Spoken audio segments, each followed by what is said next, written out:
Yo, maşallah, maşallah, maşallah, maşallah. Çok güzeldi, çok, çok, çok.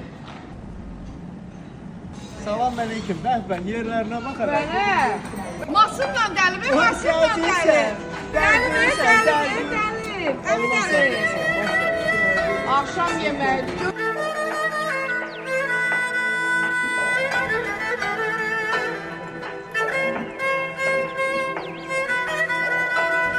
Dostlaşırsınız burada. Hoş geldin lan dostum. Bura bizim məkan. Ay maşallah.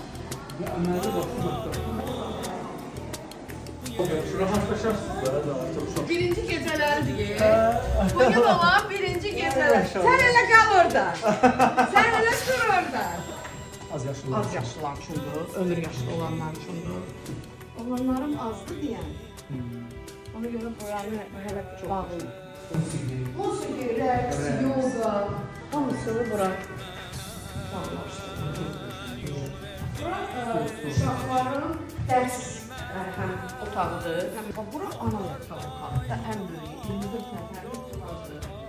Balacaları da vermişik bura ki, onun üçün də kursun yuxarı qoyur. Həm də o balacalara da nəzarət edir.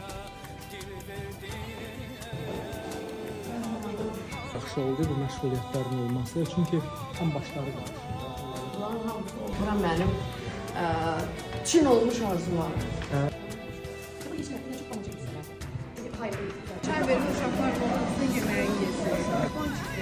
Avropa çempionudur, karate üzrə Avropa çempionu. Karate üzrə Avropa çempionusan. Ay maşallah. O nə meyli var? Orada hörüklü var. O da idmana meyli var. Elvira, Özbək Dizayn